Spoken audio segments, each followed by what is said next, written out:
Good noon dear student. यहाँ पे हम एक इम्पॉर्टेंट रिएक्शन लेकर के आए हैं फिनॉल से, और ये रिएक्शन आपके लिए कल के प्रश्न पत्र के लिए बहुत ही महत्वपूर्ण रिएक्शन है। It is the very important reaction for the examination. Phenol से एस्प्रिन आप कैसे बनाते हैं, एस्प्रिन टू फिनॉल, फिनॉल से आप एस्प्रिन कैसे बनाते हैं। तो सबसे पहले आप फिनॉल लेते हैं C6H5OH। आपने सबसे पहले फिनॉल को लिखा और फिनॉल की क्रिया NaOH के साथ कराई जाती है। फिनॉल की क्रिया NaOH के साथ कराई जाती है और ये आपका H2O बाहर हो जाता है और बच जाता है सोडियम फिनोऑक्साइड। ये फर्स्ट कंपाउंड आपका जो बनता है, फर्स्ट स्टेप पे जो रिएक्शन होता है वो होता है सोडियम फिनोऑक्साइड। फिनॉल से एस्प्रिन कैसे बनाते हैं, ये रिएक्शन आपके लिए इंपॉर्टेंट रिएक्शन है। किस तरह से आप फिनॉल से एस्प्रिन बनाते हैं, तो पहले चरण में आप क्या करते हैं, फिनॉल को सोडियम हाइड्रोक्साइड के साथ रिएक्शन कराते हैं। H2O बाहर होता है, यहाँ O के साथ ये Na आ जाता है और बन जाता है सोडियम फिनोऑक्साइड। सोडियम फिनोऑक्साइड का रिएक्शन जब CO2 के साथ में होता है, यानी कि कार्बन डाइऑक्साइड के साथ में होता है, तो यहाँ आपका बन जाता है नया कंपाउंड। यहाँ पे आ जाता है OH फिर से और ये आ जाता है COONA। इस तरह से सोडियम सैलिसिलेट बन जाता है। इसको कहते हैं सोडियम सैलिसिलेट। सोडियम सैलिसिलेट ये रिएक्शन का दूसरा स्टेप होता है, यानी आपने 2 स्टेप में रिएक्शन को कंप्लीट किया। जब फिनॉल से एस्प्रिन बनाते हैं तो सबसे पहले क्या करते हैं, फिनॉल की क्रिया सोडियम हाइड्रोक्साइड के साथ कराते हैं। H2O बाहर होता है, सोडियम फिनोऑक्साइड बनाता है और ये सोडियम फिनोऑक्साइड कार्बन डाइऑक्साइड के साथ क्रिया करके सोडियम सैलिसिलेट बना देता है। नेक्स्ट रिएक्शन फिर आगे स्टेप बढ़ता है, HCl के साथ इसका रिएक्शन होता है। HCl के साथ रिएक्शन होता है और ये Na जो आपका था ये बाहर हो जाता है और यहाँ पे सैलिसिलिक एल्डिहाइड बन जाता है, यानी कि OH बन जाता है और यहाँ आ जाता है COOH। ये आपका कंपाउंड है सैलिसिलिक एल्डिहाइड।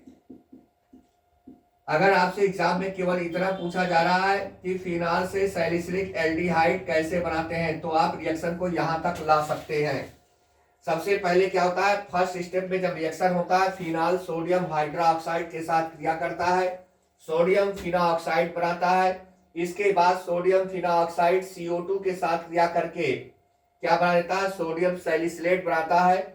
ये दूसरे चरण की क्रिया होती है। फिर तीसरे चरण में क्या होता है, HCl से क्रिया करता है, NaCl बाहर हो जाता है, यहां से NaCl निकल जाता है और ये H यहाँ आकर के COOH बना देता है। लास्ट चरण में रिएक्शन होता है CH3COO whole twice into O। ये रिएक्शन आपका आगे बढ़ता है और यहां से आपको मिल जाता है क्या, एस्प्रिन मिल जाता है। एस्प्रिन का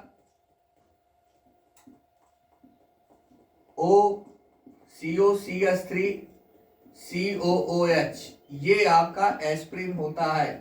तो इस तरह से आपने रिएक्शन को 1, 2, 3 और 4 चरणों में आपने पूरा किया। किस तरह से फिनॉल से एस्प्रिन बनाते हैं, जब फिनॉल सोडियम हाइड्रोक्साइड के साथ क्रिया करता है, सोडियम फिनोऑक्साइड बनता है, कार्बन डाइऑक्साइड CO2 के साथ क्रिया करके सोडियम सैलिसिलेट बनाता है। ये सोडियम सैलिसिलेट HCl के साथ क्रिया करके क्या बनाता है, सैलिसिलिक एल्डिहाइड बनाता है और सैलिसिलिक एल्डिहाइड CH3CO का होल ट्वाइस इंटू O से क्रिया करके क्या बना देता है, आपका एस्प्रिन बना देता है। इस तरह से एक इंपॉर्टेंट रिएक्शन आपका ये कंप्लीट होता है।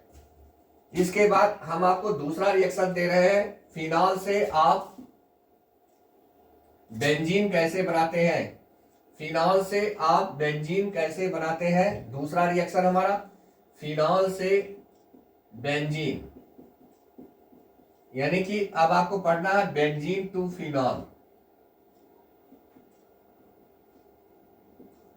ये आपका दूसरा रिएक्शन है फिनॉल से बेंजीन। तो देखिए फिनॉल आपका बना हुआ है, ये फिनॉल का स्ट्रक्चर है और यहां आप क्या करते हैं, फिनॉल की क्रिया आप जिंक के साथ जब कराएंगे तो जिंक ऑक्साइड अलग हो जाता है।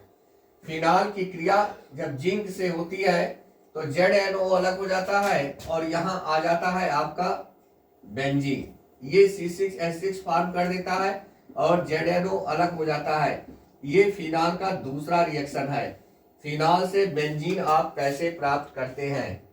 इसके बाद फिनॉल का जो तीसरा रिएक्शन है वो हम आपको बता दें। फिनॉल का तीसरा इंपॉर्टेंट रिएक्शन क्या है, जब फिनॉल शांत नाइट्रिक अम्ल के साथ किया करता है, यानी फिनॉल से आपको बनाना है पिक्रिक अम्ल, पिक्रिक एसिड।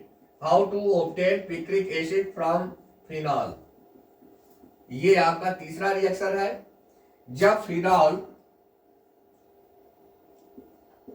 ये आपका फिनॉल है, जब 3HNO3 के साथ 3HNO3 के साथ क्रिया करता है तो यहां पे आपका NO2 ग्रुप अलग हो जाता है, OH NO2 NO2 NO2।